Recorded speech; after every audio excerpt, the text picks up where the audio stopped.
قناة النيل الأزرق في كل مكان وزمان. مرحبا بكم في حلقة جديدة مختلفة ومثيرة. اليوم ستدخل كاميرا النيل الأزرق لأول مرة داخل مطار أمريكي، وترتيب الحلقة زي ما متخيلين كان معقد جدا بسبب الإجراءات الأمنية المشددة داخل المطارات الأمريكية وحولها منذ أحداث 11 من سبتمبر 2001. من خلال الحلقة حنلتقيكم بالأستاذين مجدي عثمان ومحمود علام، وقاما بإنشاء شركة اسمها ترانس باسيفيك، وهي واحدة من أنجح شركات خدمة الطائرات في مطار أوكلاند، أحد 3 مطارات رئيسية بشمال ولاية كاليفورنيا. اليوم أعزائي المشاهدين حنتجول داخل مطار أوكلاند، حنقيف على طريقة عمل شركات خدمة الطائرات، وفي ذات الوقت كما عودناكم دائما حنتجول حول المدينة ونقف ونتعرف على بعض من ملامحها.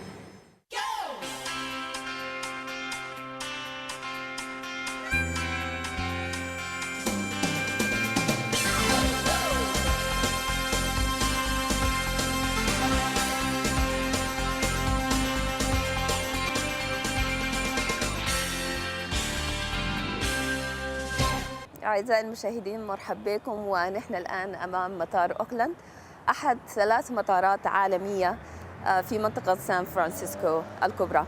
بيقوم هذا المطار بخدمة المسافرين داخل الولايات المتحدة وخارجها، خصوصا المكسيك والسلفادور. بتستخدم هذا المطار أكثر الخطوط اسمها ساوث ويست، وأخرى اسمها جيت بلو. دخل عبر بوابة هذا المطار وخرج منها في خلال العام الماضي بمفرده حوالي 14 مليون مسافر. لذلك عملت إدارة المطار على توسيعه، وخصصت ميزانية قدرها حوالي $1.5 بليون. حينتهي العمل في التوسعات في المطار في خلال عام 2009. لكي نحدث السادة المشاهدين أمثلة على التوسع، المطار بينقسم إلى أجنحة، في كل جناح بوابات، كل بوابة فيها عدة أبواب بتسمح بهبوط أو إقلاع الطائرة منها. الجناح رقم 2 حتصبح لديه 5 بوابات، وده بيسمح ب4 طائرات إضافية تقلع أو تقوم منهم. الجناح رقم 7 حتكون له 7 بوابات كاملة.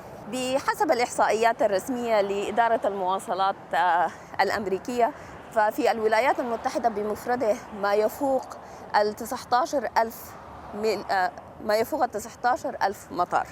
بيحتل مطار أوكلاند الرقم 30 في قائمة أكثر المطارات ازدحاما، وفي كل الأحوال هو من أكثر المطارات نموا وتطورا. شهد المطار أيضا رحلات تاريخية، حأدي السادة المشاهدين أمثلة لرحلة إقلاع ورحلة استقبال.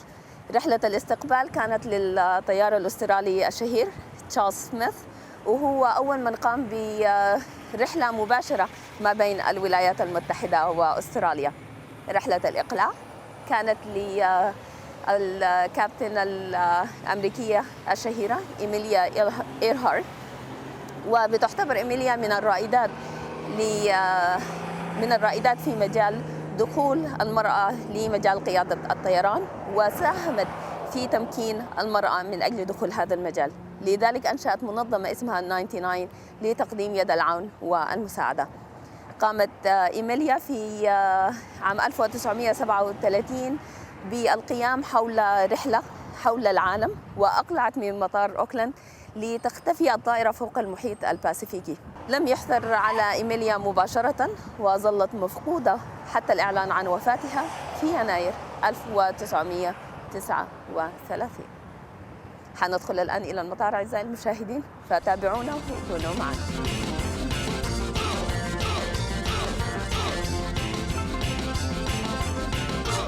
أعزائنا المشاهدين مرحبا بكم، ونحن بنلتقيكم تاني أمام شركة ترانس باسيفيك لخدمة الطائرات.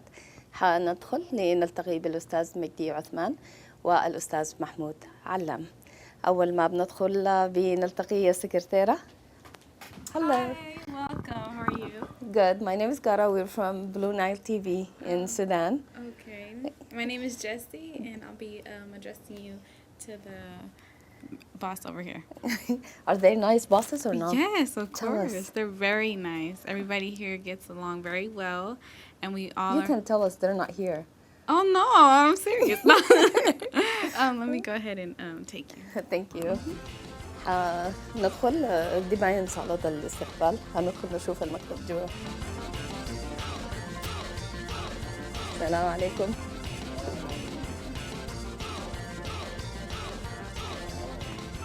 السلام عليكم. الأستاذ مجدي محمود ولا مجدي؟ محمود عبد المطلب. الأستاذ محمود أهلا بك. الأستاذ مجدي عثمان الله يسلمك. كيفك؟ شكرا جزيلا لكم على الاستضافة وشكرا على الوقت اللي أخذتوه أو بدأ حتاخذوه عشان تسجلوا معنا الليلة. الله يبارك فيك. شكرا لكم ومرحبا بكم وبقناة النيل وبمشاهدين قناة النيل في جميع أنحاء العالم. الله يسلمك. أهلا بك يا أستاذ محمود. شكرا لك يا استاذه غاده، وان شاء الله كده يعني نتمنى لك اقامه سعيده معنا في اوكلاند، ومرحبا بتلفزيون النيل، ومرحبا بكم تاني في اوكلاند في كاليفورنيا. أهلا بكم. وإحنا ابتدينا نتعرف على المكتب ونشوفه، التقينا بالسكرتيرة جيسي، فعايزين ناخد فكرة أكتر بس عن المكتب. نتجول بالكاميرا حوله.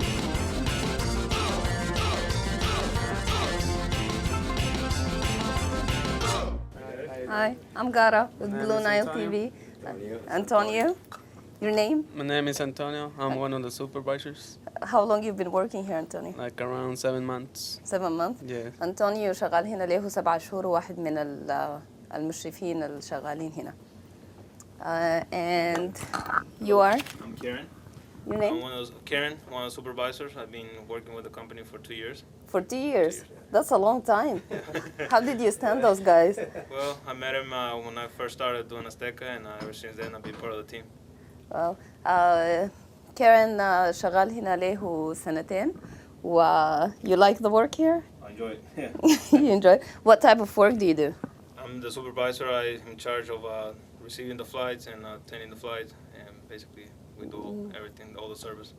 بيشرف على كل العمال لما تصل الطائرة أو وان شاء الله تقلع. بعد شويه كده يعني بعدين لما الفلايت تجي حنشوف كيرن وانطونيو شغالين In action زي ما اكشن زي ما بيقولوا، وشغلهم كيف وكده ان شاء الله لحد الطياره ما تجي لحد ما تقوم إن شاء الله. ان شاء الله. We'll see you again at the airport. You will see that. Okay. حنشوفهم بعدين. Thank you. وإحنا داخل مكتب الأستاذ مجدي والأستاذ محمود. تجولنا شوية حول المكتب وحنقعد ندردش شوية في غرفة التدريب والاجتماعات. حتة القروش احتمال تعمل لنا قروش إن شاء الله. التقينا قبل شوية بالعمال الشغالين معاكم. أيوة. واعتقد عندكم أكثر منهم كثير، فأنا عارفاكم إنكم بتؤمنوا كثير بتقديم حوافز للعمال، فالأمثلة شنو الحوافز اللي بتقدموا عليهم؟ والله هي حوافز مالية في نهاية السنة دائما بتكون في أعياد الميلاد وعيد نهاية السنة. بنعمل لهم القروش دائما كويسة. القروش دائما بتفرح أي زول. لكن في بنقدم شهادات بتاعت ابريشيشن، تقدير، شهادات تقديرية. بنعمل حفلة سنوية لهم. هسه حفلتنا الجاية يوم السبت الجاي إن شاء الله تكون موجودة تحضرها معانا. بيجيبوا كل الفاميلي بتاعتهم بيجوا بأسرهم يعني ما بس نعم بأسرهم وكده. بتكون بنعملها دائما في محلات حدائق عامة. لأنه عدد كبير وكده. وهو زي ما قلت يعني شهادات تقديرية، ودائما في حوافز وفي ترقيات على طول يعني. طيب حاجة بسيطة ممكن أضيفها يعني هنا. تفضل. طبعا غير كده شركات الطيران نفسها بتدي حوافز شهرية لما الطائرة لما تقوم في مواعيدها والسلامة بتاعتها تكون يعني 100% والحاجات كلها مظبوطة، فبيدوا حوافز لناس للعمال حقنا وبيدوهم شهادات تقديرية شهريا يعني. لكن انتوا كأصحاب للشركة لما خطيتوا انه حتعملوا حوافز، حتى مش شهادات تقدير او حوافز مالية، لكن انه التجمع مع الأسر وتجمع لكل الموظفين في وضع أقرب لاجتماعي من بتاع عمل. يعني ليه كانت الحاجة دي مهمة بالنسبة لكم؟ ما طبعا لازم الناس يعني لما تكون يعني شغالة في حتة واحدة لازم يعتبروا دي يعني زي ما هم شغالين لنفسهم ولا شغالين يعني حاجة تخصهم، لأنه ده مستقبلهم. فهم لو اشتغلوا كويس والشركة اشتغلت كويس فده يعني الناس بتقعد معاكي فترة بالسنين، ما بسيبوا الشغل ويكون يعني مخلصين في في الشغل، عندهم ولاء بيكون ولا ويعني من قلبهم يعني بيكونوا شغالين وبيحبوا الشغل وكده. فاحنا عايزين نصل للحتة دي، والحمد لله يعني مع الناس اللي معانا كلهم اي واحد بيشتغل معانا الحمد لله يعني بيقعد معانا وبيشتغل بإخلاص يعني. فالسؤال اللي كان في بالي انه هل وانتوا بتمارسوا عملكم في صيانة الطيارات بتحسوا انه ده عمل، ولا بتحسوا انه فعلا في ارواح ناس معلقة في رقبتكم؟ ده سؤال يعني اشكرك عليه جدا. طبعا ده يعني دي مسؤولية، يعني اي شغل بنعمله في الطيارة دي مسؤولية ودي ارواح ناس. يعني حتى هنا يعني في امريكا يعني القوانين ما بتسمح لاي غلطة يعني تتعمل، والا اي واحد بحاسب على اي شغل بيعمله. لازم تمشي تتعامل اللي بيسموها شنو المانيوال بتاع الطيارات والقوانين بتاعت الشركة وبتاعت القوانين بيكون عندها الطيران، قواعد سلامة الطيران ثابتة. وقواعد ثابتة، وأي خطوة لازم تتعامل في مشكلة أي صيانة في الطيارة. يعني مثلا في خطوة من 1 ل3 ممكن نعمل 1 ونفيض 2 ونعمل 3. أي خطوة لازم تتعامل بحساب وتتغيد في الدفتر بتاع الطيارة أساس إنه اتعملت كيف وبياته قانون. فعشان كده حتى يعني أمثال كثيرة حصلت، وأي طيارة يعني حصلت فيها أي مشكلة ما مظبوطة ما بتتحرك من البوابة إلا تكون متوقعة و100%. عشان اجي ونصور الحلقة دي هنا انا مسافرة حوالي 5 ساعات بالطيارة. ففي السفرية ال5 ساعات دي كل اللي احنا تحصلنا عليه فول مملح في 5 ساعات. فليه الحكاية دي؟ يعني سفرية ما بين الخرطوم القاهرة 2 ساعتين ممكن يقول لك عايز لحمة جداد سمك، لكن 5 ساعات دي كل اللي بتحصل عليه مجرد فول يعني. ليه الفرق ده كله؟ والله طبعا بعد أحداث سبتمبر 11 الايرلاين اتغيرت يعني. شركات الطيران اتغيرت، الطريقة اللي بيعملوا بها بيزنس اتغيرت وكده. زمان الطيران هنا كان يعني حاجة كده مدعة ولكزري، وحتى في المطار بتدخلي مع الزول لحد ما يدخل الطيارة يعني. صح. والأكل كان كويس، والوجبات كانت في ال5 ساعات دي تقريبا بدوك وجبة وسناك، كان ما بصراحة كان واحد أكبر من ده شوية لكن برضه تعبان. أيوة. أصبحت المنافسة كبيرة خاصة مع أسعار البترول هسه في الفترة الأخيرة دي، فهم عشان ما يعملوا فلوس فلازم يوفروا يطلعوا ربح وكده، لازم يقطعوا في حاجات كثيرة، فمن ضمنها الوجبات. في هم برضه بدوا تقليعة بتاعت إنه يبيعوا الوجبة داخل الطيارة، يبيعوا الوجبة، ولو دايرة بطانية في ايرلاين بيدفعوك في خطوط بيدفعوك حق البطانية وحق المخدة. ايوه حق السماعة بتاعت السماعة بتاعت الراديو. لا خلاص كويس. فالايرلاين يعني بتحاول تقطع في حاجات كثيرة على اساس انه تعمل ارباح وتنافس يعني بقية الايرلاين وكده، بقية الخطوط.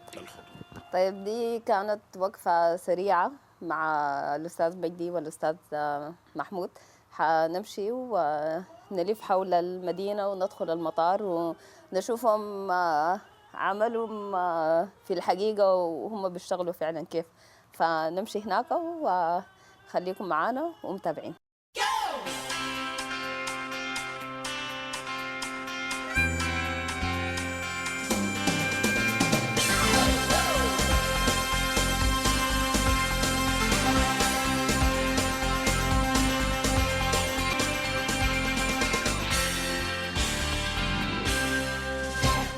نحن داخل الطائرة شوية هادية وحتكون مظلمة قليلا لما ندخل، لكن عايزين نشاهد الطريقة اللي بتدار بها الطائرة. نحن الآن حندخل على الكابينة، تعالوا معنا.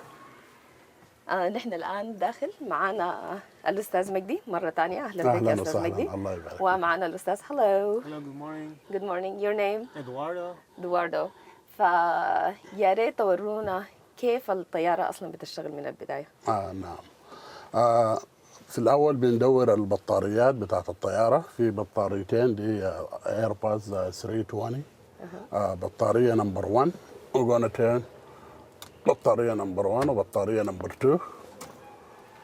بعد ده بنعمل فاير. ابتدينا أسمع الصوت بتاع الطيارة. ايوه في حاجة هنا أنا ملاحظاها. ايوه العلامة الثانية هنا ابتدت تشتغل شوية. ايوه لانك عندك كهرباء، في كهرباء في الطياره، فبنعمل تيست لانجن نمبر 1 انجن نمبر 2، وبنعمل تيست للاي بي يو اللي هو في الأول المحرك الأول والمحرك المحرك الاول والمحرك الثاني. المحرك الأول هو بتاع الطيار مش كده؟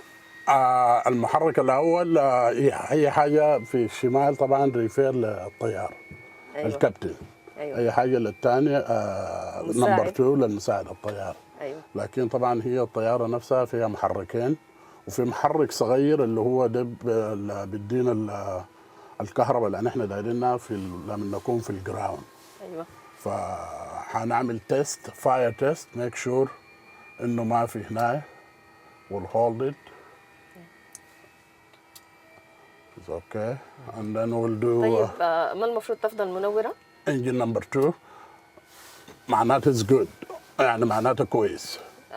بتظهر شنو عشان يكون كويس؟ اللون الأحمر. اللون الأحمر معناه كويسة؟ ايوه صار لك اللون الأصفر والأحمر. الأحمر ده مع إنه عادة يكون مو كويس. لا أول مرة أسمع نور أحمر كويس. نعم. بعد ده بنجي نعمل الماستر سويتش اون، اللي هو ده الماستر سويتش ده. نحن عاوزين ندور المحرك الصغير على اساس انه يكون عندنا كهرباء في الطياره. ايوه. فور رايت ناو. بعد ده بندوس ستارت 1 2 and let it go. بعد ده الطياره حتدور اوتوماتيكلي، حتجينا كهرباء بعد شويه. هاي بتشتغل بعد كم كده؟ يعني about حوالي I will say 30 second. 30 ثانية. 30 ثانية. نعم. Building up pressure. هتجي فجأة كده كهرباء في الطيارة كلها. You're one of the engineers? Yes.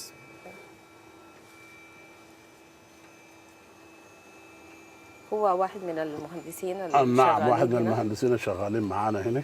You can hear the AP is running right now in the background. So once we get the run up, everything lights up. أول حاجة بنسمع صوت المكنة المكيفات. الصغيرة. أيوة. نسمع الصوت من ورا. من ورا. Can you hear the noise؟ كده في كهرباء في الطيارة. في كهرباء. فعندنا كهرباء حتصهر كل العدادات. الاير كونديشنينج كل السيستم حيشتغل. تشتغل كلها باردة في الأول مش ما في الحر ما بيشتغل حر. لا. طيب بالنسبة لنا نعمل باور للعدادات كلها.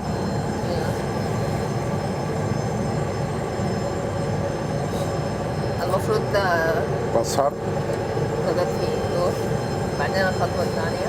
ايوه دي العدادات بتاعت المحرك الاول. ده المحرك الثاني.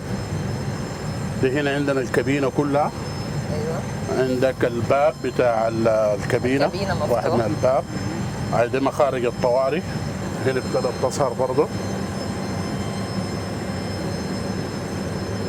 شايفاها في حته الكابتن.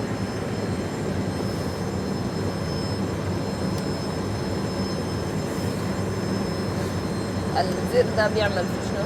انا كنت شايفاه وهو ابتدى يلف فيه. بيديك نور اضاءه. بيعمل اضاءه للكنترول. ايوه دي البرايمري بقول لها برايمري كنترول. دي النافيجيشن ديسبلاي. ايوه. فده بيوريه الارتفاع بتاعه لما يكون الالتيتيود. قاعد اسمع بزي احنا وصلنا الى ارتفاع لسه ما 30,000 ولا حاجه زي كده. ايوه بشوف هنا. بكون عارفها شفت من كيف؟ هنا. ايوه. النافيجيشن ديسبلاي بيوري الاتجاهات بتاعته. وبظهر خريطه. بظهر خريطه ايوه. اذا هو ماشي مثلا الخرطوم القاهره بيكون شايف الاتجاه بتاعه. من اذا في محطات من بتوين مثلا في مروي مطار مروي بيوري انه بيكون شايف الخرطه بتاعته. نافيجيشن كل النافيجيشن بتكون هنا وده البرايمري ديسبلاي. دي وصله ولا دي دي بنستعملها للحاله لو في حاله بتاعت عطل في السيستم كله الحاجات دي ما شغاله. دي بتشتغل. دي في كلها حالات يدوية بتاعت الامرجنسي. باليد اي مثلا الله لا قدر لو حصل انه ما في كهرباء ما في باور في الطياره. مثلا انجن نمبر 1 شت داون، انجن نمبر 2 شت داون، الجنريتور ما عندك كنايه عاوزه تنزل عامله امرجنسي. في حاجه اسمها رات اللي هي اختصار ل رات رابت. دي ما لها اسماء حيوانات كده. زي اسماء الحيوانات. فار وارنب يا توربulence. مروحه صغيره بتنزل من تحت الطياره من بطن الطياره من تحت بتبدا تلف مع الهواء بتدينا كهرباء. عشان الطياره تواصل. عشان الطياره تواصل لحد ما تنزل. بتواصل لكم فتره بسيطه ولا؟ فتره بسيطه دائما ممكن تمشي عمليه لحد نص ساعه كده. بتحاولي تنزلي في اقرب مطار. فدي العدادات اللي بتكون شغاله في حاله الامرجنسي بتشغل لك العدادات دي بتشغل لك راديو واحد على اساس انه تقدر تتكلم بيه وكده. ايوه ده السؤال الثاني. لما الكابتن يقول ابتدي يتكلم مع الناس بيتكلم معهم من وين؟ من الراديو. في الراديو هنا في راديو 1 راديو 2. You can show the mic Eduardo. You know في يعني مايك. زي اللي بيغني. زي البغني. وفي مايك بيكون عندهم زي اللاسلكي في البدايه. ايوه عندهم المايك بتاع الهيدسيت بتاعهم فيه مايك في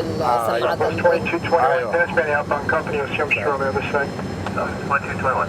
دي مسجله ولا لا ده الراجع هسه بنسمع في البرج برج المراقبه. ده البرج. بيتكلم بيتكلموا كده. طيب ده الدركسون بتاع الطياره ولا ده؟ لا الدركسون هنا واحد الكو بايلوت واحد البايلوت. ده الدركسون شكلها زي اللعبات بتاعت الاطفال. ما بتخيل انها حاجه ممكن تكون صح. طيب ايش في النص هنا؟ ده الانجن 1 محرك 1 محرك 2. ايوه. بالنسبه للباور لما تجي اول الانجن بعد ذاك عاوزه قوه بتودي للنهايه. عاوز تعمل تيك اوف. تيك اوف بتودي لي قدام. لما نيجي نازل بيكون الباور لو بيجيبه اول ذا واي داون. القوه بتاعت المحرك يا عاليه يا واطيه. للتيك اوف بنمشي فوق ولللاندنج بنجي بيكون ما في باور خالص. عايد الباور بقول لها. شفت كيف؟ عندنا هنا الفلايت مانجمنت كمبيوتر اللي هو ده عقل الطياره ذاته. يعني بتخطي انت الحاجات بتاعتك كلها الرحله بتاعتك كلها بدعم لها داونلود في الكمبيوتر. بتنزل كل التفاصيل كل الديستنيشن بتاعك.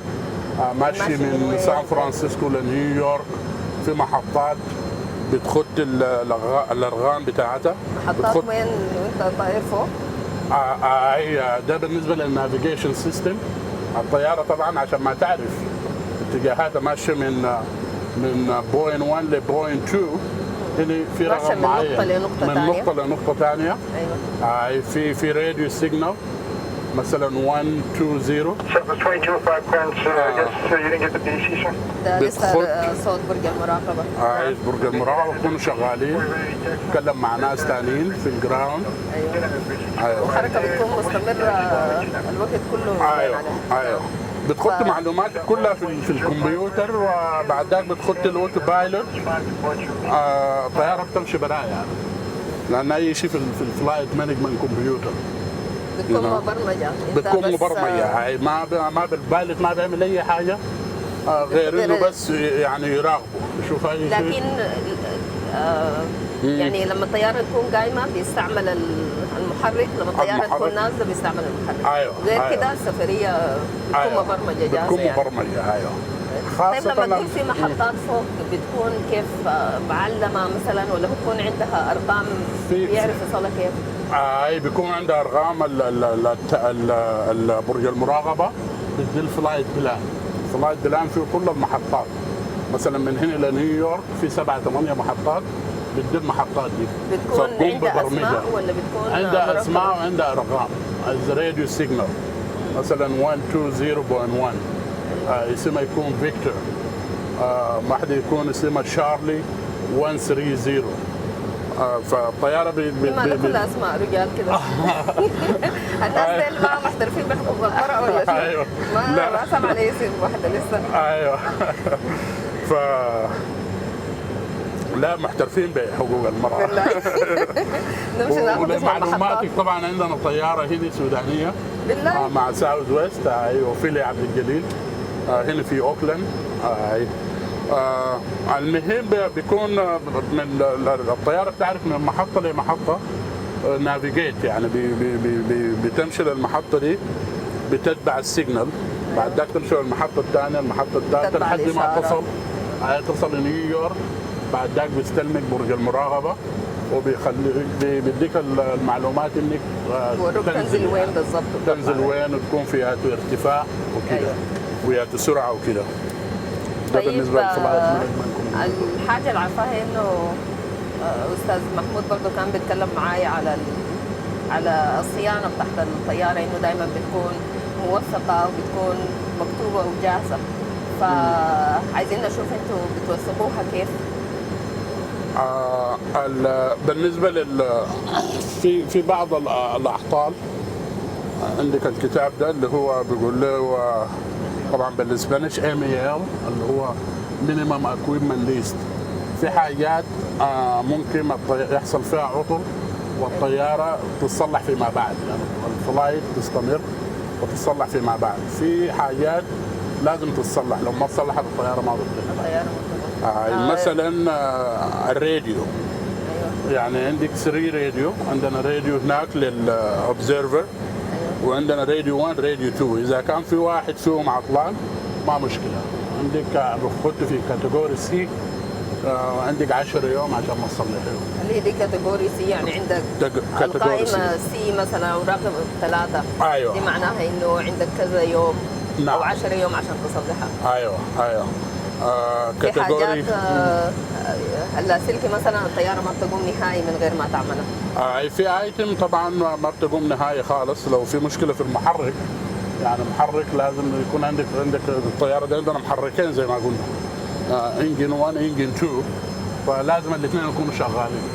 فده لو حصل عطل ما بتقوم الطياره. طيب الشغل اللي بيعملوا لكم المهندسين، انا عارفه عندكم اكثر من واحد، لكن معانا الليله زي الشغل مثلا اللي هو بيعمله بيكون نموذج له شو؟ عندنا ده الكتاب بتاع الطياره. ده الكتاب بتاع الطياره. بيجي مثلا حصل عطل في اثناء الرحله، الطيار جاي من مكسيكو سيتي لاوكلاند، بيكتب عطل، بيكتب العطل. فلما يجي هنا المهندس بيطلع بيتكلم معاه وبيوريه العطل شنو. أيوه. وبيحاول يشوف اذا هو العطل ده ممكن يتصلح فيما بعد. خد في كاتيجوري سي 10 يوم، او كاتيجوري اي مثلا عندك فلايت واحده بنخده. اذا نو جو ايتم بيقول لنا نو جو ايتم لازم نصلحه، فبيقوم بيصلحه. This is your job to know which category. يعني دي شغلانته هو انه يعرف نوع العطل في الطياره. Tells you here if whatever equipment are on MEL. Okay. So if you have an MEL, let you know which one is not operating. Okay.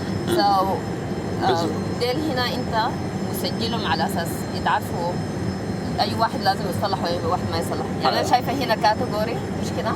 اللي هي دي هنا سي اللي انت كنت بتقول عليها. مثلا دي هنا عندهم 10 يوم. اوكي what is this؟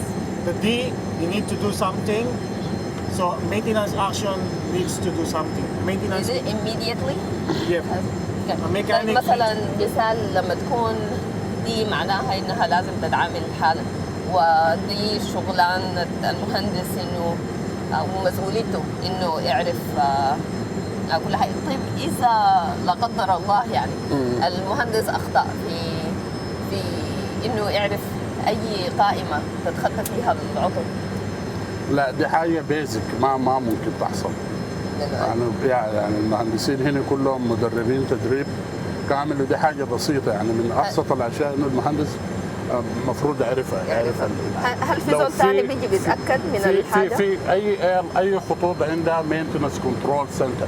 ايوه يعني في ناس مكسيكانه هنا عندهم بنضرب مكسيكو سيتي بيتكلم معاهم عندهم بيوروهم المركز حقهم، المركز بتاعهم. فهو في وسيله اتصال ما بين المهندس وما بين المركز الطيران. نعم طيب. نعم. فهم حتى لو هو غلط بيوجهوه بيوروه يعني. بيكون عندهم فكره انه فعلا الطياره ممكن يكون فيها مشكله. لما نوروهم الكتاب العطل اللي كتبوا البايلوت، فهم نفسهم بيعرفوا انه الحاصل شنو، ممكن يتخطى ديفير يصلح في وقت اخر ولا لا. طيب انا برضه ملاحظه بالجنب هناك في فايلز، في كتب كثير على جنبتين ايوه الطياره. نعم. دي بيكون فيهم شنو؟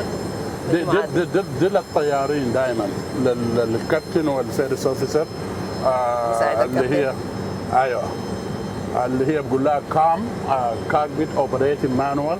اذا حصل له عطل بيوريه وبيشوف العطل اللي حصل، وفي اثناء الرحله بيفتح بيقرا عن العطل المفروض يعمل شنو. ان شاء الله يكون عارف حاجات الصفحات. ممكن يعملها. لا دي حاجه كبيره جدا يعني. ايوه والله مقسمه بشابتر، شابتر 1 شابتر 2 عندها فصول. ايوه مثلا شابتر 22 الابواب.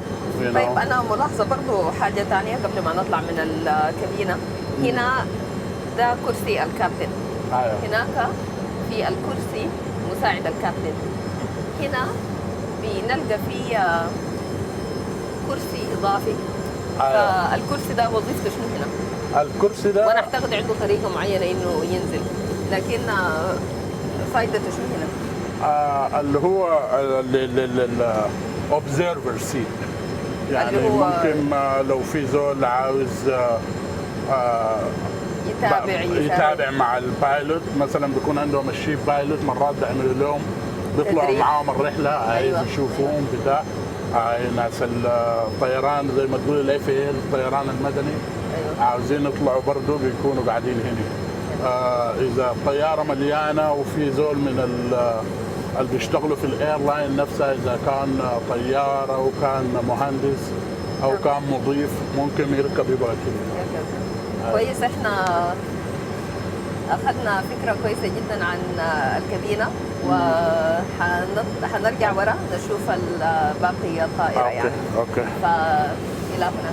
فاحنا في مطبخ الطائره وعايزين نتجول في خلالها عشان نتعرف عليها زياده شويه. انا دائما كنت بستغرب انه كيف بيخدموا وبعشوا الناس دي كلها وبيغدوهم من حته صغيره زي دي. يعني مش كده، انت قلت عليها مطبخ لكن هي زي ما بيقولوا حاجه مصغره لمطبخ، مطيبخ حاجه كده. حاجه زي كده. فهنا محل مدام القهوه وكده. شايفه عندهم كذا ده بتاع مثلا ده السويتش بتاع تشغلوه اون، وهنا بوري ان القهوه شغاله وكده، وهنا محل القهوه بتوري انه في مويه سخنه، في مويه سخنه وفي مويه بارده وكده. ولا عايز شاي ممكن برضه من المويه السخنه بدل ما قهوه. ودي ألذ حاجه اول مره اشوف لي ده شايفاه. دي الاوفن تقريبا، ده البوتاجاز. الفرن والبوتاجاز ولا زي الميكروويف بيسخن رقم 2 هنا، وده رقم 1 ورقم 2. وهنا طبعا الدواليب محل ما بخزنوا سكر والحاجات القهوه والحاجات الخفيفه بياكلوا بها. وهنا يعني هنا دي حته التخزين، لكن هو ده الحقيقه ده الفرن. الفرن محل بيسخنوا الاكل وكده. انا قلت العكس. الى هنا محل بيسخنوا الاكل وكده. وطبعا الاكل كله بيكون مخزن في بيجيبوه طبعا مجمد ايوه. من محل المطابخ برا المطار، بيجيبوه هنا وطبعا بيطلعوه هنا مثلج. انا طبعا دائما بشوفهم بيحركوها المضيفات، ايوه فما كنت عارفه بحركها كيف، لكن هنا انا دائما بشوفهم فعلا بيعملوا برجلهم. فهنا مثلا دي كده شايفاها احمر معناها الاحمر ده ما البريك، بتتحرك. ده البريك ده الفرامل البريك، مثبته الفرامل. هنا. والاخضر معناته انها تقدر تحركها، كده ممكن ممكن تحركها. تحركها. ايوه. دي طبعا لازم تكون مثبته كده لاثناء الاقلاع والنزول عشان ما تتحرك العربيه، زي ما بقول حاجه كده زياده للسلامه وعشان العربيه ما تتحرك. كده على اساس ما تتحرك. يعني حتى لو نسوا دي لو او نسوا حاجه الاحمر كده، ده دي بتكون ده تامين زايد يعني. تامين زايد بيثبت اللي هنا دي ما تتحرك. وهنا طبعا دي طبعا يعني اي حاجه مثلا غسلوا حاجه ما دارين قهوه زياده الدفقات هنا بتتكبى هنا طبعا، واثناء البناء بعد ما الطياره النهائيه بتنزل بتطلع برا الطياره من تحت. وين الليفه والصابون؟ لا ما في ليفه وصابون بجد طوال بجد هنا طوال. شفت هنا ده ما بيطلعوا كده يدينهم. لا ما في ليفه وصابون، ما في حلل ولا اي حاجه. لا ما في حاجه زي طيب من هنا انا دائما بشوفهم برضه المضيفات ايوه بيكونوا هنا. ده هنا المضيفات طبعا بيقعدوا هنا وبيعملوا الاناونسمنت بتاعتهم بتاعت الفلايت. لما بيتكلموا مع الركاب وبوروا الناس انه مثلا في يعني حاجات السلامه وبيعملوا شنو، بيتكلموا مع بعض. هنا للابواب، وهنا دي الابواب بتوري الابواب كيف باب الفاتح يعني الاضاءه بتاعت الطياره يعملوا لها هل كنترول. بيتحكموا في كميه الهواء في لا الطياره؟ كميه الهواء ده بيتحكم فيها جوا الكابتن. طيب بيعرفوها كيف انها احسن؟ عندهم الانسترومنت جوا في الطياره بتوريهم يعني اي جزء من الطياره مثلا جزء عايزين نسبه الحراره بيعرفوها. طيب نسبه الدرجه الاولى بتختلف من الثانيه كيف بيني وبينك يعني؟ لا ممكن يعملوا لها الدرجه الاولى لحد هنا مثلا بتقسم على 3 اجزاء، فكل جزء قدامي والمتوسط والخلفي بوري انه درجه الحراره كيف، ممكن يعملوا لها يعني كنترول. طيب ممكن تورينا نشوف الجزء الاول ده نتعرف عليه. نشوف الجزء الاول ده. ايوه تفضلي. دي هنا ايوه ده هنا طبعا ده الناس زي ما بيقولوا ناس الفيرست كلاس ولا ناس هنا يعني. ومعانا مجدي راكب هنا، مجدي راكب فيرست كلاس، راكب درجه اولى. اهلا بك. الله يبارك. ايوه. طيب في حاجه ثانيه دائما بسمعها لما بيعلنوا في الطياره بيقولوا نعم. لو في طوارئ او كده ممكن تشيل المقعد ده ايوه ده بسموه الفلوتيشن، مثلا ده فلوتيشن ديفايس مثلا ده يعني حتى بيطلع ده بسهوله فعلا، بيطلع بسهوله وبعدين ذاته زي يعني بتطفح كده. لا ما اسفنجي، لكن بتطفح في المويه. ايوه لو هنا ممكن الواحد يمسكها كده مثلا يحضينا عليه يكون راكب من فوق يعني ان شاء الله بيمرق. يعني اكيد ده لو بس في المويه ويعني وقعت في المويه لا قدر الله يعني. لكن طبعا الحاجات الثانيه لو في الارضيه في الحاجات السلايد اللي في الباب وكده ما شفتوها. لو في طوارئ وحاجات زي دي. الحاجه الثانيه اللي عارفاكم انكم بتعملوها في الطياره نظافه الطياره. ايوه. فشايفه انه عندنا عم مهدي والكرو بتاعنا بتاع نظافه الطياره. عم مهدي سوداني. ايوه عم مهدي السوداني. والاخت الثانيه؟ الاخت الثانيه نوره، ويعني هم جزء من من اخت من اريتريا برضه كانت عايشه في السودان، وده جزء يعني اهم ناس عندنا في يعني عمال النظافه وكذا. بس نمشي نتعرف عليهم ونشوفهم. أيوة. بيعملوا شغلهم. ايوه. شغالين هنا ليك كم يا؟ انا شغال مع ناس محمود ومجدي لي 5 سنوات. 5 سنوات؟ 5 سنوات. كلمنا كده عنهم يعني كده. اقدم زول والله يعني ما حكلم زول. لا نعم انا شغال مع ناس مجدي ومحمود ديل من كانوا شغالين ماسكين نورث امريكا. اشتغلت معاهم وبعدين من نورث امريكا استلموا ستيكا واستلموا ما فارقتهم خالص يعني. شغال معاهم طوال يعني. كانوا لي يعني شنو اقول لك يعني نعمل ابناء ونعمل اخوان ونعمل المعاملات الجميله يعني. الله يخليك يعني كان يعني ده كلام اللي قدامهم، يلا من وراه كده ادينا ظهرك. نفسه ما بكلم زول بس في التلفزيون. يا هو نفسه يا هو نفسه. هذا ما والله. شغلك كيف يا عم مهدي؟ انا شايفاك انا شغلي شايل. انا شغلي هنا طبعا انا ماسك الباك بتاعي. انا مسؤول من الباك يعني النظافة بتاعت الطيارة. نعم. الكاربيت وكذا. الكاربت اللي هي دي بتكون كاربت هنا. ايوه دي كلها الموكيت. الموكيت ايوه بتاعت. انا شغال انا النظافه بتاعته. وتاني شنو غير الموكيت؟ دائما بيعملوا في الطيارة شنو غير الموكيت يعني؟ بعد طبعا بيعملوا البلانكيت ولا البطاطين والمخدات. والمخدات أيوة. كل من الضباء ويعملوا. بعدين يحطوا الحزامات دي وكده اللي محلها تمام كده تكون يكون شكلها كويس. يكون الناس شكلها لما تركب أيوة منظرها كويسه ايوه. بقول منظرها جميل وكده. ناقص تخطوا ورود كده بس.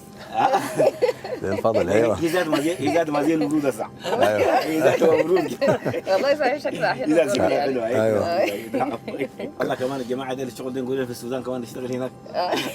والله يا ريت يا عم طبعا شغالين فيها وان شاء الله والله يعني نعمل إن شاء الحكايه الله. دي. بتمشي معاهم لحد السودان يا عم مهدي؟ وأنا في السودان. وأنا في السودان.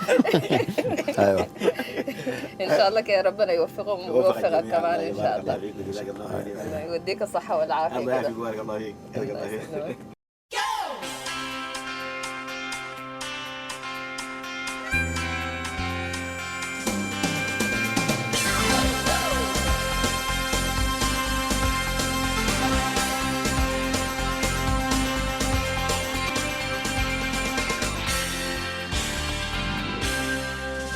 نحن الآن في بحيرة مرت، وبتقع شرق مدينة أوكلاند. بتقع شرق مدينة أوكلاند.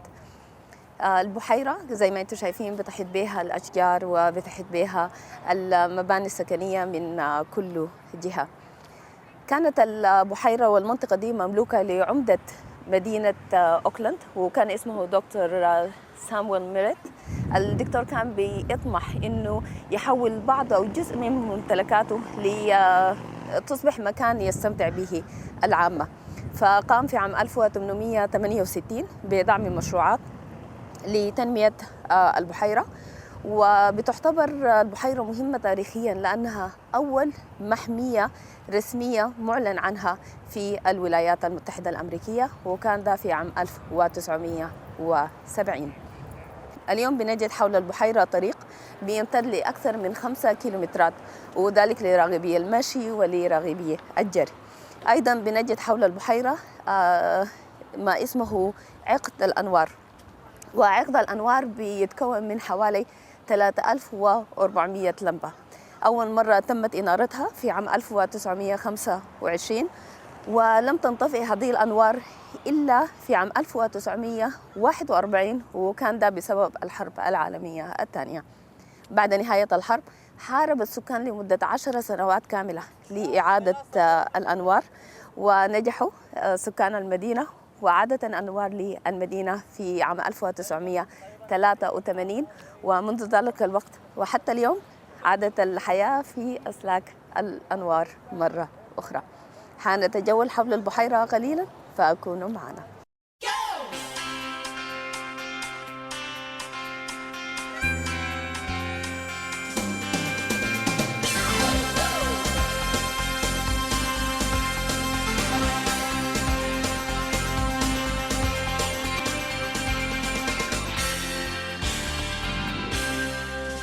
احنا الحقيقة خارج المطار في اللحظة دي، لكن ما بعيدين منه شديد.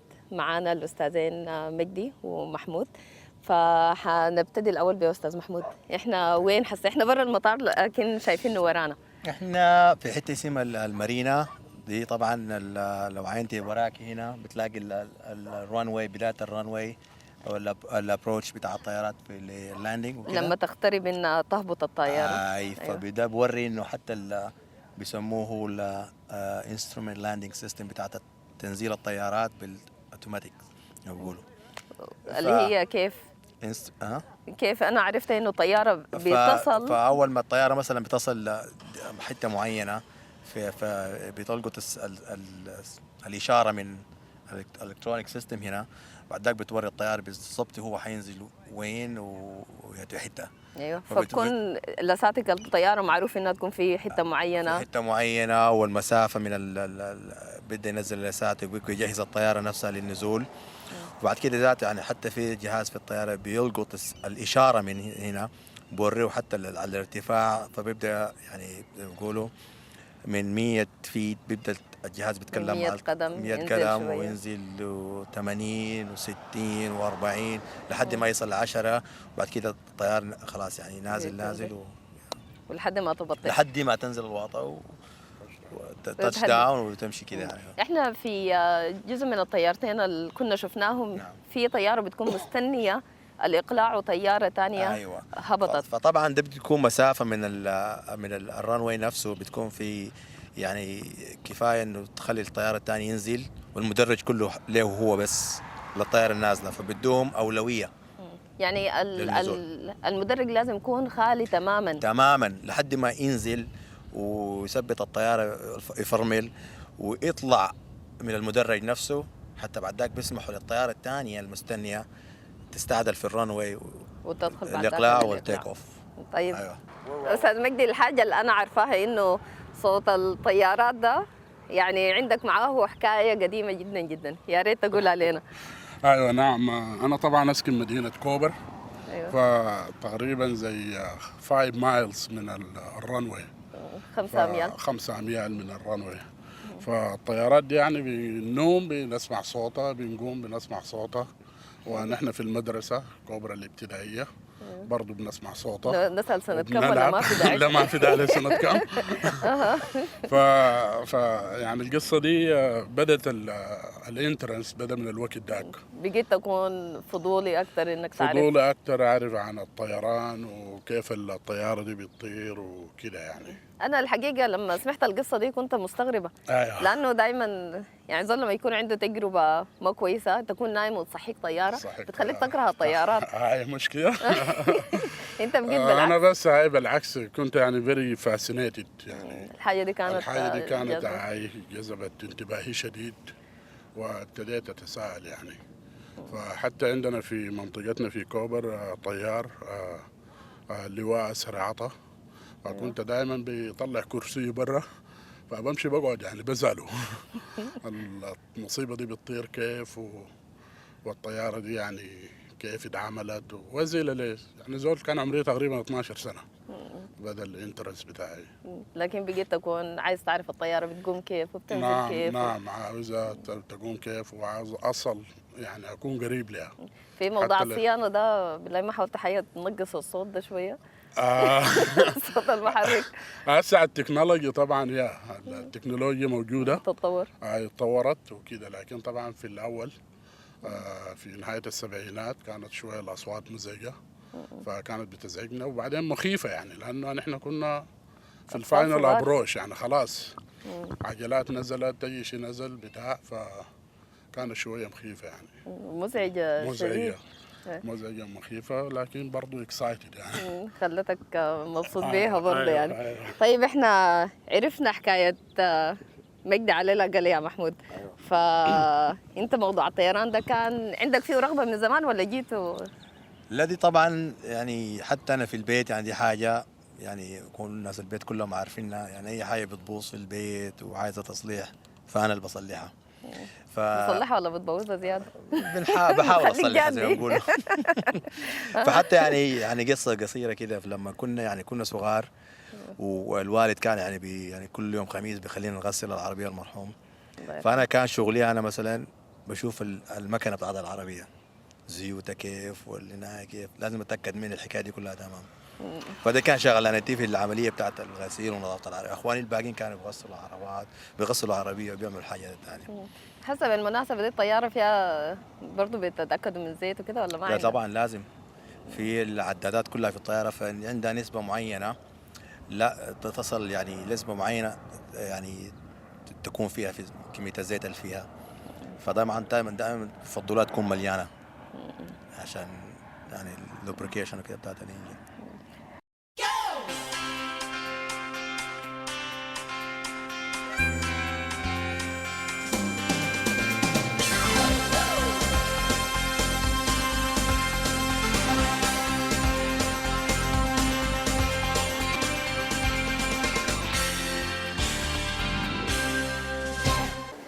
في اللحظة دي احنا واقفين وراء الموظفين والموظفات بيساعدوا الركاب من أجل اللحاق بالطائرة.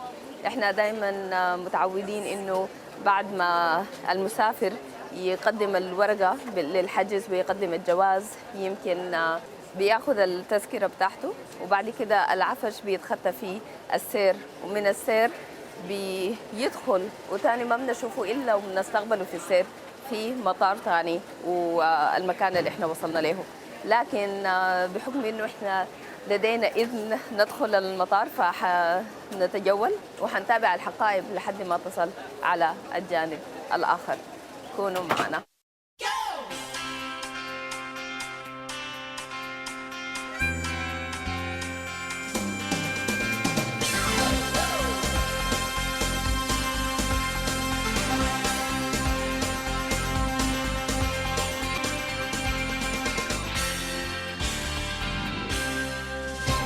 احنا في اللحظة دي في أكثر مكان خلفي في المطار يمكن في اللحظة دي، ومعانا الأستاذ محمود.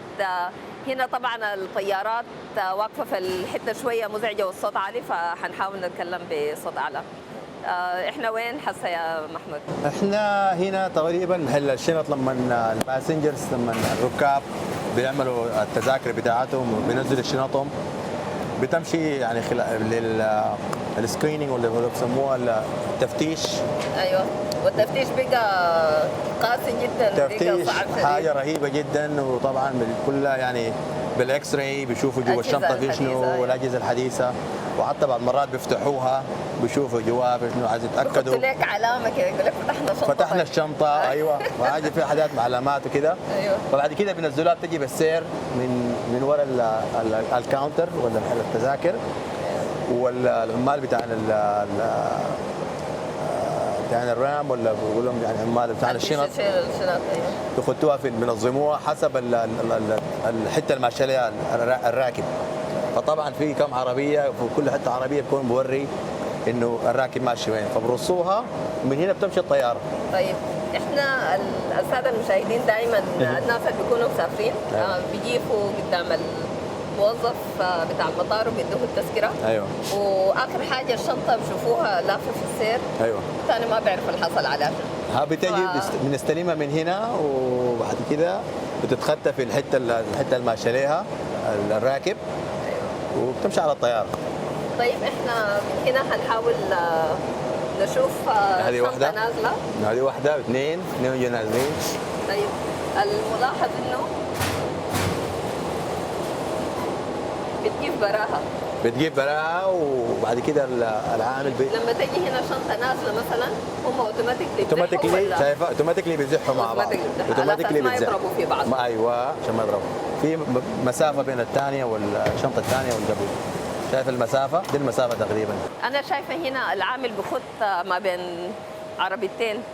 هل العربيات كل واحده ماشيه حته مختلفه ولا شنو الفرق؟ تقريبا هسه في الرحله دي بالذات غالبيتهم ماشيين حته واحده، لكن لما يكونوا دائما ماشيين حتتين ولا ثلاثه يعني عاملين ترانزيت. ايوه، في حته فوق شنطتهم بتخطى في حته معينه في الطياره. الحاجه برضه دي معناها طياره كبيره، لانه هنا في اثنين في عربيتين وهنا في المساحتين ديل هنا كان في عربيتين ثاني. وانشالوا ودوهم الطياره. ايوه، هنا هو هسه بيملاهم بيجهزهم، والعامل الثاني بتاع الشنط بيجي بشيلهم بيمشي يوديهم يركبهم في الطياره. بيعرف يا تل ترانزيت ويا تل ما كلها. شفتي العلامات دي بتوري ماشي وين، يعني حته بتوري يعني كلها. هسه دي مثلا الرحله كده، ودي الرحله الثانيه هتمشي تركب لها من هناك رقم كده الداخليه. بيفرزوهم لما يجوا ينزلوهم بعدين بينزلوهم بتتخطى في حته معينه في الطياره، وبعدين الناس كلها حتى العمال الثانيين لما تصل المطار الثاني يقوموا بيوروا بيعرفوا ان دي ماشيه رحله ويشيلوها طوال يلحقوها الطياره. زي ما هسه جاتنا الشنطه الكحليه من شركه ثانيه. هنا ملاحظه في العربيه. هاي ملاحظه عندكم الاسم حقكم. لا، اسم الشركه وعشان يعرفوا كل واحده يعني ان دي فعلا دي يعني الناس اللي شغالين فيها ودي عربيتنا مستعمله يعني كده. ودي هنا بيجروا بيها بس ما عادي لما تيجي العربية دي الثانية. مثلا بتركب في العربيه وديك بتيجي تركب معاه من الناحيه الثانيه، ممكن تجرب زي قطر يعني. أيوة. 4 5 عربات زي دي تتركب في الطياره على حسب اللي بتملوا. حسب اللي بتكملوا.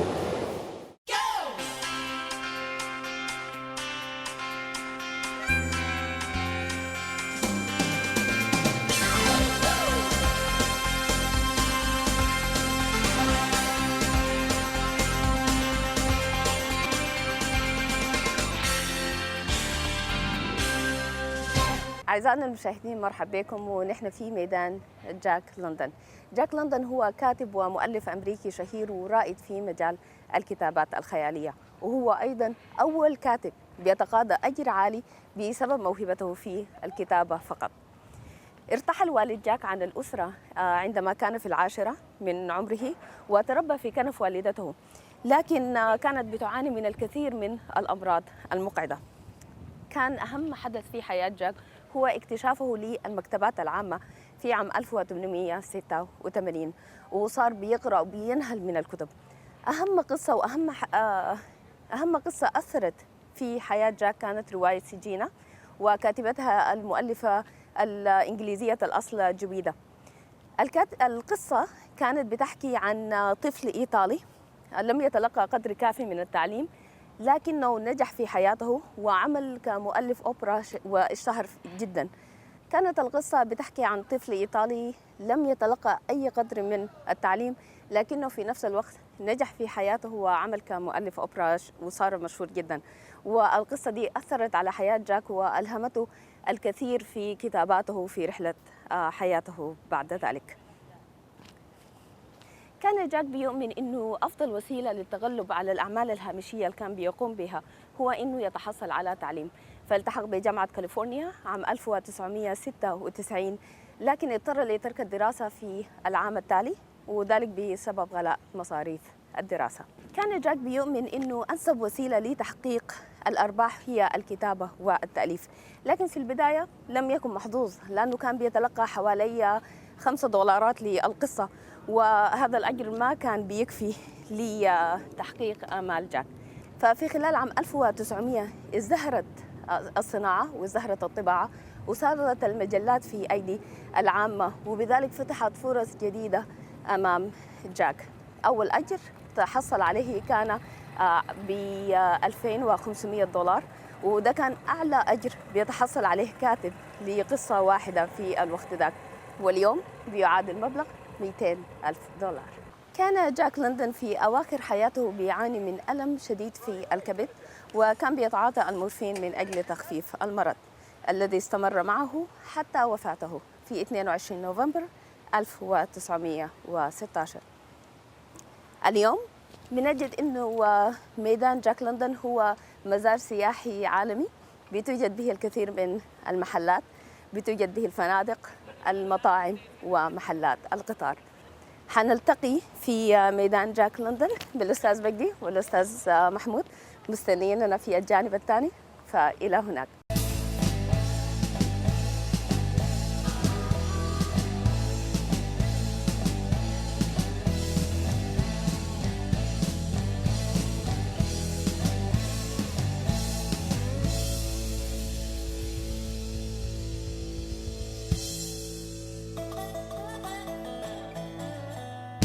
أعزائنا المشاهدين مرحبا بكم مرة ثانية، وإحنا لا نزال في ميدان جاك لندن.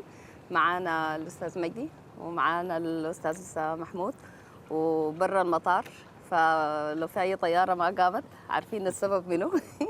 موثقة الحكاية دي يا جماعة. فعايزين نعرف منو فيكم الأول جاء الولايات المتحدة؟ أنا جيت قبل محمود بشوية يعني ما كثير. بالضبط يوم 13/1/1988. متذكر يعني كويس. ايوه هذا يوم ما بتنسى. أنا الحاجة اللي عارفاها إنكم كنتوا بتعرفوا بعض قبل ما تجوا هنا، صح؟ ايوه، تربينا في كوبر وبيناتنا تقريبا مربوع ولا مربوعين. والوالد الله يرحمه كان من المدرسين اللي درسوا مجدي في الابتدائية. ولسه عندك علاقة بيه كويسة يعني. ايوه. الحياة اللي كان بيعملها لي الوالد هنا في المدرسة، لكن هو رب الرجال يعني الحمد لله. طيب نسأل الأكبر منه ولا ما في داعي؟ كنتوا مع بعض في نفس الفصل؟ محمود كان ورا شديد مش؟ ورا بعض. لما الأكبر أنا طيب. ما تسألين عمرك كم لكن. لا ما احنا دي خلاص قلنا ما احنا. لما جيت الولايات المتحدة درست شنو كان يعني؟ أنا أول ما جيت بديت دراسة هندسة الطيران طوالي يعني رايد بعد سنة تقريبا. بديت دراسة هندسة الطيران في أكاديمية هنا في أوكلاند اسمها أكاديمية سييرا أكاديمي في أوكلاند. الحاجة اللي عرفتها إنه لما جيت يا محمود الأغنعك أو اللي خلاك تحب وتدخل في مجال الطيران أكثر مجدي كان؟ فطبعا الرغبة كان موجودة من زمان وكده. فأنا جيت ورا مجدي أمريكا برضه ب6 شهور. فمجدي برضه لما مشى سيارة برضه كان قدامي الدفعة قدامي تقريبا 6 شهور. فجيت دخلت معاه وراه في نفس الأكاديمية وربنا سهل والحمد لله تمينا يعني. طيب الحاجة اللي أنا عارفاها إنه ناس مجدي كانوا متخرجين من الفصل وكانوا بيفتشوا على شغل، وناس محمود كانوا يا دوب بادئين الدراسة. فورينا لما مشيت وقدمت للشغل. هي دي الاسكا ايرلاين كانوا دايرين اير كرافت كلينر في اوكلاند، ومشينا قدمنا. وبعد ذاك كلمت انا ومعي يعني من ناس من دفعتي وكده، فكلمت محمود برضه كلم اصحابه من دفعته ومن دفعته وهم ايوه نحن كان اولموست باقي لنا يعني شهور انه نتخرج وكده. فمشوا هم شغلوهم هم كلهم. في النهايه عرفنا انه ايوه انه ابو يشغلونا نحن لانه عرفونا نحن حنتخرج، ولو شغلونا حنطالب انه نكون مهندسين وكده طوالي، وهم دايرين ناس يقعدوا في الوظيفه دي فتره طويله وكده، فعشان كده اختاروهم هم. لكن مقلب منه. انا قعدت في الوظيفه بتاعت بننظف الطيارات في الاسكا ايرلاينز 1.5 سنة لحد ما جبت الرخصه بتاعتي، وبعدها تحولت لمهندس. انا قاعد اكتر في حكايه النظافه انا ده. ما الحاجه الكويسه فيها انه الخبره يعني. لا الحمد لله يعني اشتغلنا معاهم فاتتك بشنو التجربه؟ مع ان انت زي ما قلت كانت نظافه وكذا، ما بعد ذاك اخذت المهندس، ففادتك شنو الخبره؟ لا طبعا يعني فائده رهيبه جدا جدا، وكنا اشتغلنا مع الناس وكنا بنشتغل يعني قريب جدا للمهندسين ونشوفهم بيعملوا شنو، وحتى بعض مرات يعني كنا بنساعدهم في شغلانات معينه كده تصليحات. فبعد ذاك عرفونا ذات يعني حتى المدير والاداره عرفونا يعني نحن بنحب الحاجه دي وبنشتغل يعني شغلنا كويس وكده.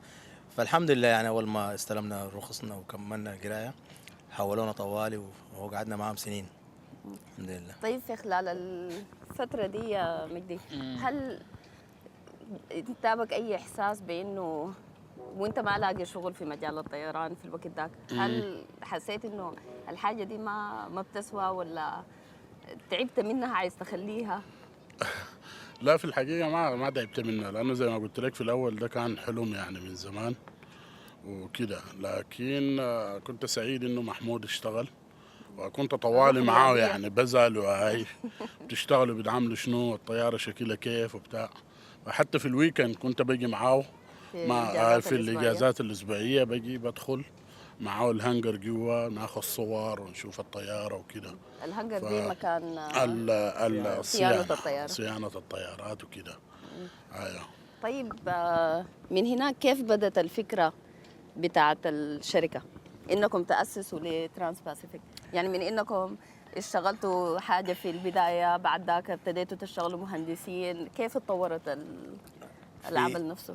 بدأت سنة 96 97. فأنا ومجدي كنا شغالين في شركة اسمها سويس بورت. أيوة. فالشركة كنا يعني زي ما تقولي يعني بيشتغلوا لشركات الطيران اللي بتجي في سان فرانسيسكو كلها، فبودونا لاي شركه يعني عايزه مهندسين بنمشي نصلح لهم ونجي راجعين. فشفنا يعني نوع الشغل اللي بيتعامل كيف، والطريقه اللي هم اللي بيعملوا بها الشغل. ويعني طوالي فكرنا في الحكايه دي، قلنا ليه مثلا احنا ما نكون زي مثلا سويس بورت؟ الفرق شنو يعني؟ فبعد ذاك اخذت الحكايه حوالي 3 سنين، اخذنا منها الخبره وبتتعامل كيف وكده. فيعني جات عرفت على المخارج والمداخل، المداخل بقت عندكم علاقات والمخارج برضو. وعلاقاتنا بقت كويسه مع الايرلاين. والشركه اللي بدينا معاهم شركه مكسيكيه اسمها أليجرو، فيعني كان يعني ثقتهم بينا شديده جدا جدا. حتى في لحظه من اللحظات في سان فرانسيسكو يعني وقفوا الشغل من سويس بورت وعينونا انا ومجدي في سان فرانسيسكو نمسك لهم الشغل حقهم، للدرجة دي. لدرجه انهم يعني انبسطوا من شغلنا واحنا بنعمل كيف وكده. فبعد ذاك يعني شاءت الظروف انه هم يعني يسيبوا سان فرانسيسكو لمده 2 سنين. فاول ما جا راجعين تاني، فاول حاجه عملوها اتصلوا بينا احنا انا ومجدي، لأنه بقت علاقاتكم بقت كويسة علاقتنا معاهم، قويه، فبقوا وعرفوا يفتشوا ايوه، وعرفوا احنا نقدر نقدم لهم شنو لشركتهم وطياراتهم. فلما جو راجعين انه عشان نمسك لهم نفس الشغل كده، فكلمناهم قلنا لهم يا اخي احنا فكرتنا كالاتي، عايزين نعمل شركه كده كده كده كده، لكن احنا نفسنا اللي بنكون مسؤولين. قالوا ما عندنا مشكله، يعني انتوا اهم حاجه انتوا اللي حتعملوا لنا الشغل، ما عندنا مشكله. فبعد ذاك اهو بدات يعني المرحله الصعبه انه نبدا في الشغل، تاسيس الشركه وكده. هل يعني أنا متأكدة إنه تأسيس الشركة في البداية كان حاجة صعبة جدا، لكن شنو الخطوات اللي تغلبتوا عليها؟ والله يا العائق الأساسي كان هو القروش، يعني المادة. كنا محتاجين لقروش كثيرة في البداية. لأنه الخبرة والعلاقات عندكم. الخبرة والعلاقات موجودة. هم الأجرو زي ما قال محمود، يعني ثقتهم فينا كانت كبيرة وادونا الفرصة إنه نبدأ. فبس شوية تعبنا في دقة القروش وكده. التامين عشان التأمين للشركة وتأسيس الشركة وشراء المعدات. أنا التأمين عارفة إنه يمكن أقل شغل بيطلب منك تأمين على الأقل $1,000,000. كم؟ بيطلبوا منك $1,000,000 على الأقل، ده الشغل العادي، فما بالك بطيارات ومطار وكده. 25 مليون دولار نأكد عشان احنا بس بيقولوا ناخد كرعنا جوا المطار نعمل شغل جوا. الكلام ده كان سنة كم؟ 2000. سنة 2000. طيب في الوقت ده كأنه بديتوا سنة 2000 وابتديتوا جهزتوا الشركة وأسستوها، كان عندكم كم عامل وقتها؟ والله كنا تقريبا زي 3 نحن، يعني برانا تقريبا في البداية. وكان عندكم الخطوط واحدة ولا كم؟ بدينا بواحدة بناس الأجرو ديل في البداية. ومشيتوا كيف بعد ذاك؟ بعد ذاك من مطار سان فرانسيسكو جينا لمطار أوكلاند مع كونتيننتال ايرلاين. ادونا الشغل، عملنا معهم ساين كونترات، وبعد ذاك هو ابتدينا نتحول أمريكان يونايتد. العقد يعني كان مدته طويلة ولا؟ دائما بنوقع عقد لمدة سنة. لكن مثلا كونتيننتال المانجر بتاع كونتيننتال كان مبسوط من شغلنا، المدير بتاعهم. فبيكلموا بعض يعني في الميتين وكده، فابتدوا يجوا. يعني هون الناس ابتدت براها تجي، الايرلاين براها ابتدت تجي. لما تطرح نفسك وتطرح شغلك بطريقة كويسة، الشغل هو كمان بيجي يفتش عليك زي ما انت بتفتش عليه. نعم. طيب الليلة عندكم كم عامل؟ والله عندنا حوالي 65 عامل. ما شاء الله. 65 في حوالي 15 إداري، وفي زي 20 مهندس، والباقيين عندنا اللي هو كاستمر ايجنت، اللي هم ديل اللي هم بيتعاملوا مع الباسنجر، المسافرين وكده. وعندنا الناس اللي بيشتغلوا تحت في الرامب في العفش وكده والنظافة وكده يعني هنا. فحوالي 65 عامل. طيب عدد الخطوط اللي بتتعاملوا معها، بديتوا بخطوط واحدة. ايوه. فأكثر مرة كان عندكم عدد بتاع خطوط بتتعاملوا معها كم؟ تقريبا 9 ولا 10 حاجة كده. زي أسماء منه مثلا؟ كونتيننتال ايرلاينز، يونايتد، عارفة عندكم نورث ويست، نورث امريكان، نورث ويست، نورث ويست اللي هي عندها علاقة مع الكيلم. أيوة. فلو في مسافرين مثلا السودان أو القاهرة من هنا بيسافروا بطيارات نورث ويست لحد ما يوصلوا أمستردام، ومن أمستردام بيركبوا الكيلم لحتة ثانية.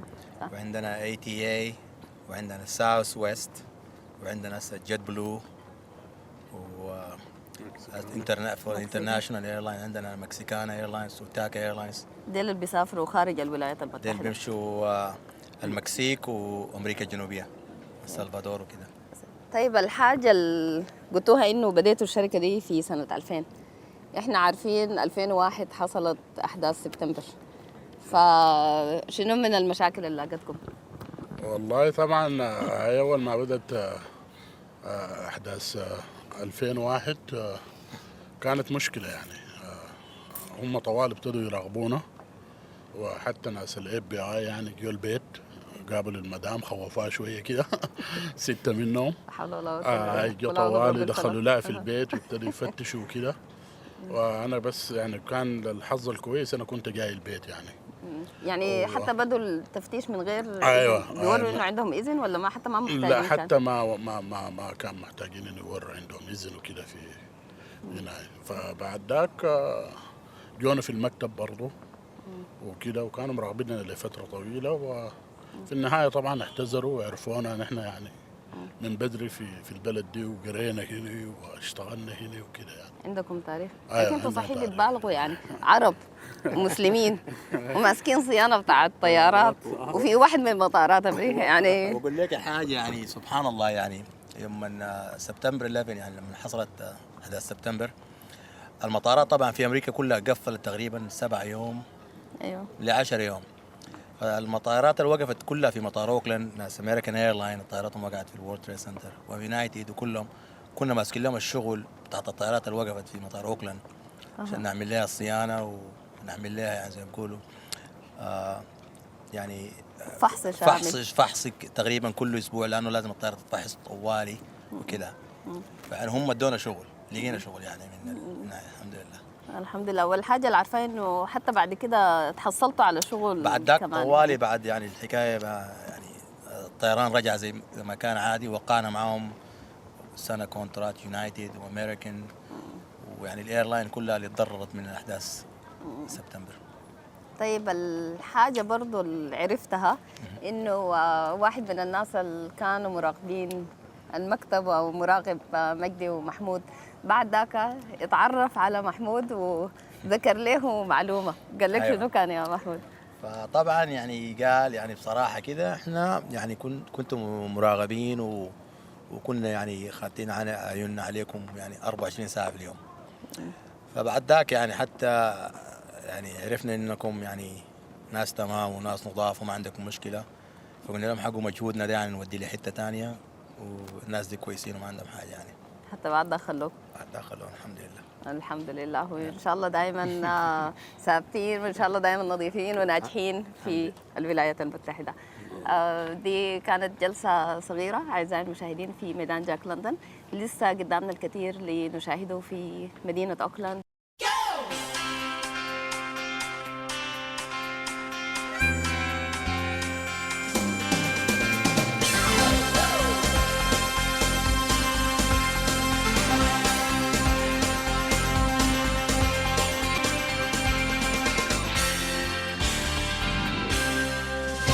أعزائنا المشاهدين مرحبا بكم، ونحن لا نتزال نتجول داخل أو حول طرقات مدينة أوكلاند.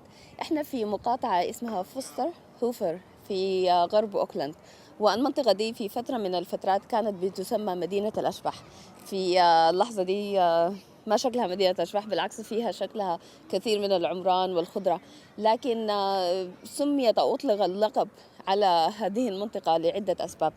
السبب الأول بيقال إنه الحكومة الأمريكية في فترة من فترات التاريخ أجبرت المئات من الأسر على هجر المنطقة لتحويلها إلى مرافق عامة مثل الطرق السريعة مثل محطات القطار. الرواية الثانية أنه يقال هذه المنطقة كانت مرتفعة فيها نسبة الجريمة بصورة عالية جدا جدا، حتى قبل حوالي 10 سنوات كانت بتعتبر منطقة خطرة، وبسبب ارتفاع نسبة الجريمة وبسبب كثرة القتل في المنطقة أطلق عليها أيضا لقب مدينة الأشباح.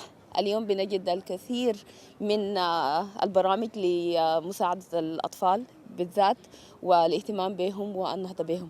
حندخل المحل ده احنا لقيناه ونتجول حوله وبعد كده نمشي لقدام. كونوا معنا.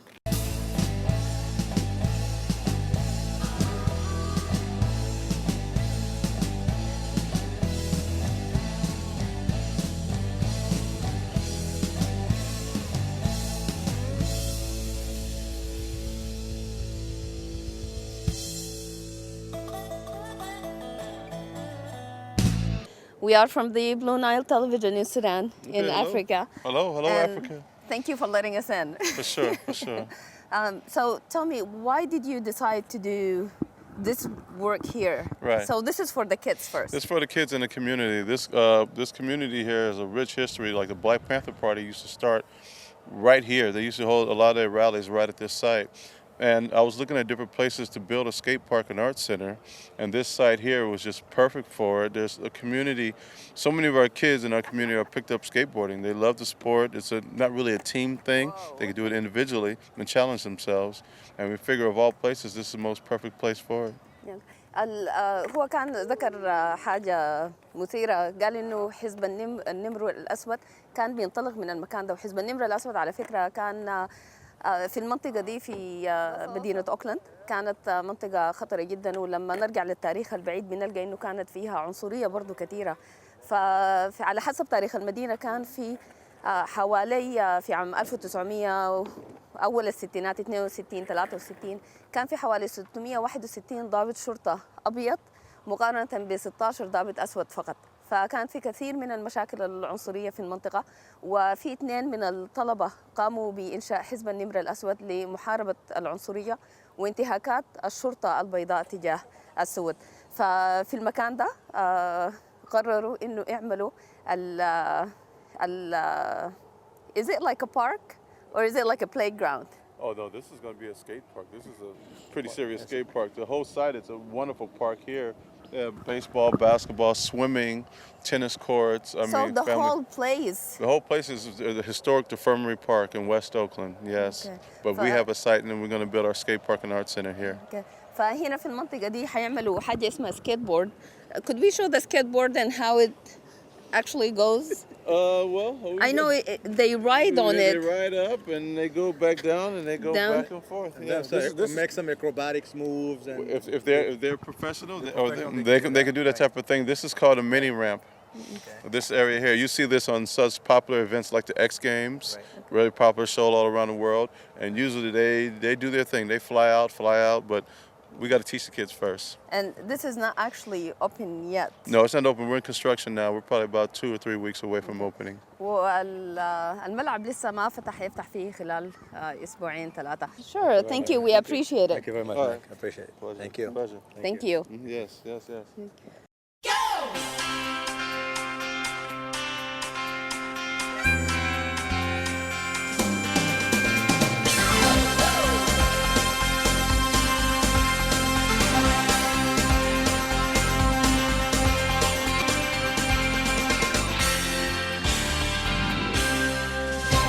احنا عادة بنطلع من الطيارة أعزائي المشاهدين وبنواصل بنطلع على المطار، لكن في رحلتنا بنطلع من الباب الخلفي للطيارة وحندخل للمطار من الخلف ونشاهد الطيارة وهي موجودة وكل الاختبارات اللي بتتعامل على الطيارة قبل ما تسافر استعدادا للرحلة التالية.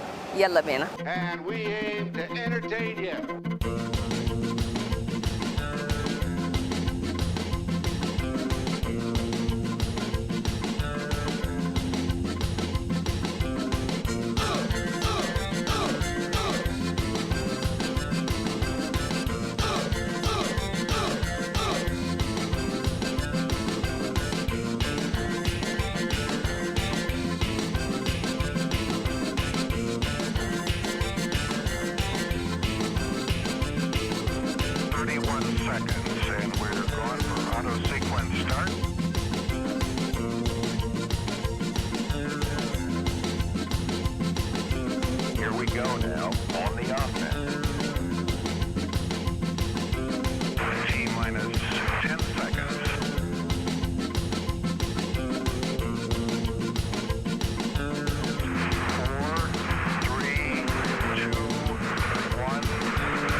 طبعا العامل بتاع النظافه بنزل يعني الحمامات بتاعت الطياره وبيعمل لها يعني بيفرغها زي ما انتم شايفين كده، وبيعمل لها بنظفها وبنظفها بمويه اللي بيقولوا دافيه وكده.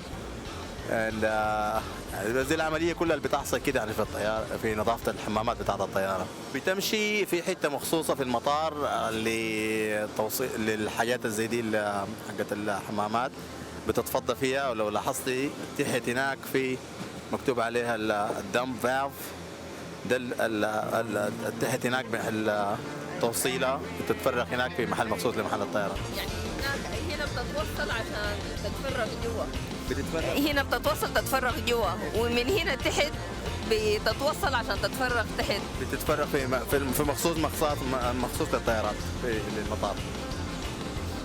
دي تجربة مثيرة جدا انه الواحد يشوف شغل الطيارة من الخلف يعني. هي طبعا شغلانية يعني ما صعبة زي ما شفتي هسه، وخلص في دقيقتين وخلص وقفل.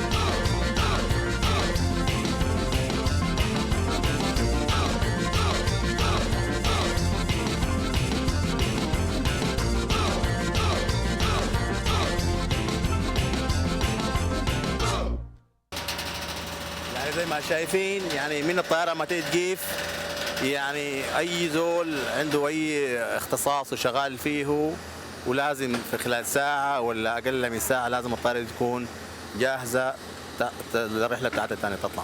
هسه اللي حياخد له حوالي 15 دقيقة ولا 20 دقيقة يملوا الطيارة ثاني الطيارة عشان ترجعهم محل ما لحد المدينة جو منها، يوصلهم لحد هناك بسلام. طيب سؤال ثاني، لو تعرف انه السبب بتاع التأخير كان الشركة بتاعتكم في او شركة الصيانة، هل الخطوط نفسها بتغرمكم ولا بيكون حل المشكلة كيف معاهم يعني؟ فطبعا يعني ما من البداية طوالي يعني غرامات ومشاكل وكده، الا لو اتكررت يعني. الا طبعا لو لقونا يعني احنا مهملين وما يعني ما لقينا حل المشكلة، فبعد كده بتبدا في غرامات وبتبدا انذارات، وبعد ذلك يعني ممكن يوقفوا الشغل من يعني يشيلوا الشغل مننا ويدوا لشركات ثانيه.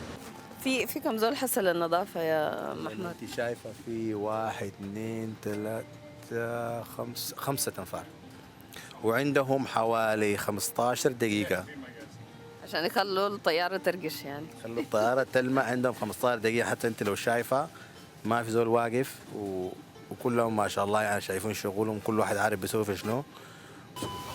ده طبعا طفايات الطفايات بتاعت الحريق.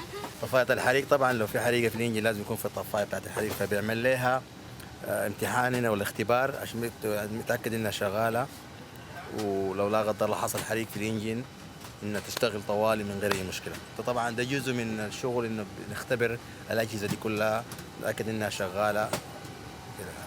ده اللي هو ده كنا بنقوله انه الموضوع موضوع سلامه وارواح ناس، ما شغل يعني. ده كلام اكيد. فعشان كده الناس دي اي حاجه بيعمل الاختبارات لاي حاجه، لما يوقع انه عملها هو فعلا عملها. And we aim to entertain you.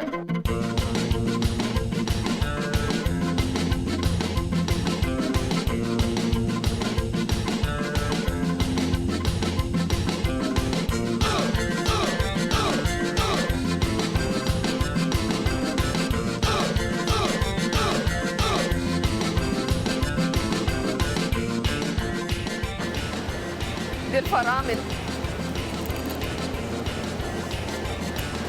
ودي للأمان.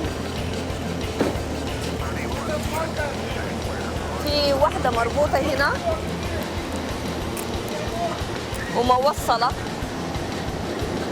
هنا تاني على أساس العجل ما يتحرك.